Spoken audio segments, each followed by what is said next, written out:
Hey everybody, welcome to Average Guy Opinions. I'm your average guy, John Corelli. If I look extra tired, it's because I just woke up. I often wake up early because as I've mentioned in the past, this woman that I dated for a couple months back in the fall is still on my mind. She's still in my life every day. And I'm just going to be honest, I work with her. So that was my mistake to uh, date a person I was working with and then to have it go badly.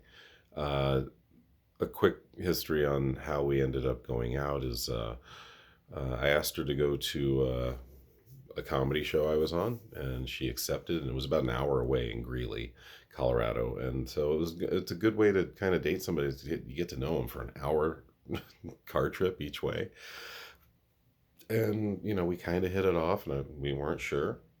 And then I had a Labor Day party a couple weeks after that, and she showed up by herself. I invited several coworkers, but she showed up, and we hit it off again. And then at the end of this party, I have a hot tub. It's not really mine; it's my parents, but we have a hot tub that's in sort of a little carriage house in my backyard. And she wanted to go to the hot tub. I was like, fine. Don't have a swimsuit. It's like, fine. And she got naked in front of me, which okay. And I was like, you sure we want to do this? Because I get naked too. It's a hot tub. It's my family hot tub. I don't worry about swimming trunks. It's an enclosed place. And I don't know, looking back, if that should have been a red flag or not. There were a lot of red flags during this, but that doesn't really. But this is. I just want to say how she basically, and then a couple weeks later, she's coming over all the time with my family there, and it was very intimate and sometimes odd and unusual, but it felt generally right. That wow, this is a person who's really into me, so into me that she's willing to come in and experience my kids and even my ex-wife. And it felt like it was going really well, and for 2 months it felt like it was going really well, really well. And as I mentioned, she is dating another man who lives like 3 hours away in Grand Junction. And she told me things like, oh, you totally have the upper hand in this. I remember the quote was, the cards are stacked in your favor. So I was like, okay. And so the pattern started, I don't know when, but probably pretty early on, even maybe just the fact that I accepted that, and that she referred to herself as a serial monogamist, and I agreed that I am the same type of person. I should have just said, you know what, when you're done with this guy, then give me a call, and maybe I'll be available, and maybe I won't. And that was the level of respect for myself that I should have shown. Because here's the epiphany I had this morning. Um, I don't know if she respects me or not. I don't see it a lot. But here's the problem, and a lot of people do this to people, and this is what she did to me over the course of these past now 5 months, 5.5 months. Um, on one hand, you're supposed to be patient and take some shit, frankly, because that's what patience is. That's what patience is, taking shit. I do it every day at work with kids. I have kids that curse at me. I have kids that flip me off. I've been bitten twice in the last 3 weeks by kids that can't control themselves. It takes a lot of fucking patience to do my job, and her job too. She's right there. Um, but patience in a relationship is a difficult tightrope, I'm finding, and this is the epiphany I had this morning. I feel really stupid that I didn't have it earlier. That on one hand, I'm supposed to be patient. I'm supposed to take some shit from her, and which I shouldn't have. But on the other side of that tightrope, if I take, how much shit do I take before she doesn't respect me because I'm not respecting myself in this relationship? It's a really big thing that I've found, and now I don't know if when I say epiphany, I don't know if I'm learning anything from it. I don't know if I'm going to make any changes in my life. I know I will be smarter going into relationships moving forward. But man, did this one really smack me in the face like about an hour before I woke up, or would normally wake up this morning. That's why, like I said, look more tired than usual. My hair's a little more disheveled than usual. But man, yeah, I'm going to repeat it, not only for you, but for myself, because sometimes I'm a clod. I really am. I'm a nice person. I generally have some intelligence going on in here, but I'm a clod. I just sometimes walk through life and don't really pick up things that I should have picked up. So I'm going to repeat it. That tightrope of respect versus patience. and what's expected out of you by other people. And in the end, I guess you just got to be yourself. And if she didn't like how I was displaying how I respected myself or did not, her problem. Me, same with my level of patience, her problem.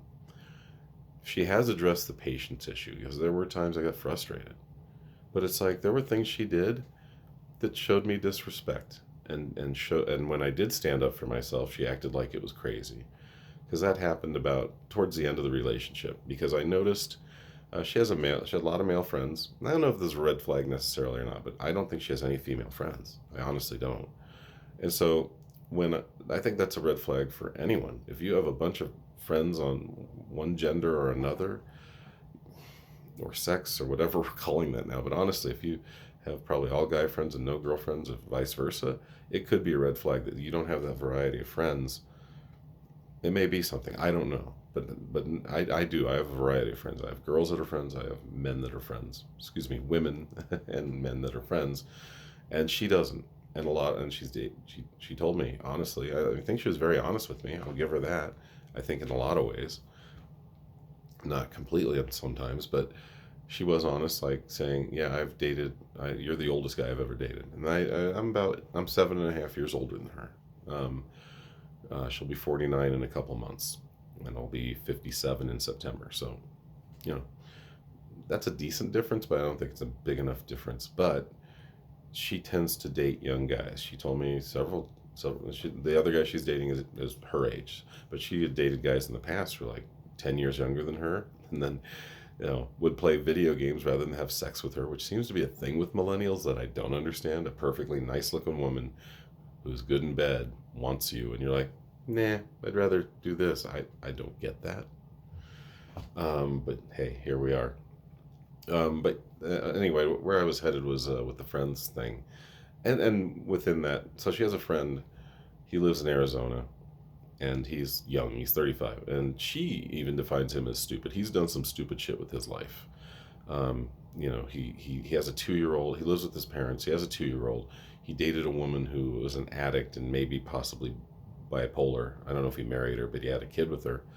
And this 2-year-old treats him like shit. This 2-year-old is calling him a dumbass because all he does is fucking slip her an iPad. This is secondhand knowledge through her, and this guy calls her every night, and she picks up every time. And I'm like, yeah, you'll eventually nail him. That kind of pissed her off. She's like, no, I'm not interested. Actually, she didn't say she wasn't interested. She goes, he lives in Arizona. That's not saying you're not interested, is it? So she's got a lot of trauma too, a lot of really recent trauma, which I also tried to and sometimes dealt with. She told me about her trauma one time. She said she was struggling, and I went and I held her, which I thought, once again, was that a test? I don't know. Was my kindness a test? It is. It's a bothersome thing for me that, like I said, woke me up this morning. But it was also an epiphany saying, all right, this is a woman that I don't know if she respects me or not. I haven't felt it. Oh, that's how I was going to with the guy in the phone call. She took his phone call when we were at dinner one time. Just picked up the phone. I'm like, really? And I should have said more about it. She said, don't do that again. Same with the other guy that lives in Grand Junction. Takes his texts when we're together, and then would say when she was with him, don't text me. And that's when I really should have cut it off and said, this is more than a test. But so that's if it's, I don't know, it's an opinion. It's also advice. I guess getting tested is okay if it helps you grow. I think I have worked on my patience a lot. I think I've grown in that way and tried to understand another human at a certain level. But it's also wants you to abandon who you are in the name of patience and your growth. Well, you need to grow too. The other person needs to grow. It's not all about your growth and what you need to do in the relationship. And so that was my big epiphany. An epiphany leading to an epiphany is her making me walk that tightrope and knowing that either way, it's a fail, right? I don't show respect for myself. She's not going to respect me. I'm not patient enough. That's an issue for her. The tightrope. Don't walk it. Don't walk it. Be yourself. Do your best to be a good personal relationship, but don't bend over backwards for other people. I tried it. Thought I was in love. and it fucking hurt me hard. So there you go, guys. That's my only advice for the day. That's my average guy opinion for the morning. I'm going to try to get caught up on my other ones. I think I'm like 5 days behind. Anyway, my voice is going too. Have a great day. Whatever you're doing, wherever you are, enjoy yourself, enjoy others. Be kind to yourself, be kind to others. And thank you. I'll see you next time. Bye.